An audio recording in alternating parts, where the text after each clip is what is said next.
বাড়িতে ২-৩টের মতন ক্যাপসিকাম ছিল। আর সেই ক্যাপসিকামগুলো দিয়ে এই রেসিপিটা বানিয়ে নিলাম। খেতে ভীষণ ভালো হয়েছিল। চা বা কফির সঙ্গে বানিয়ে দেখতে পারেন।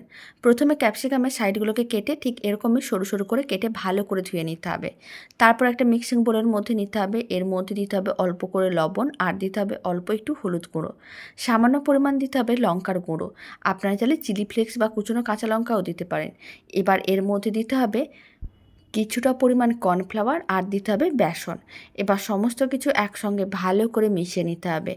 খুব ভালো করে সমস্ত কিছু মিশিয়ে নেওয়ার পরে অল্প করে জল দিয়ে দিতে হবে। খুব বেশি জল না, ঠিক এরকমই শুকনো করেই মিশিয়ে নিতে হবে। তারপরে গরম তেলের মধ্যে অল্প অল্প করে এইভাবে দিয়ে দিতে হবে। আর ফ্লেমটা মিডিয়াম টু হাইতে রেখে উল্টে পাল্টে বেশ লাল লাল করে ভেজে নিলেই দারুণ স্বাদের ক্যাপসিকামের পকোড়া একেবারেই রেডি হয়ে যাবে।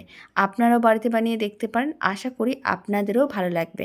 আর বাড়িতে বানালে কমেন্ট বক্সে জানাতে একেবারেই ভুলবেন না খেয়ে আপনাদের কেমন লাগলো।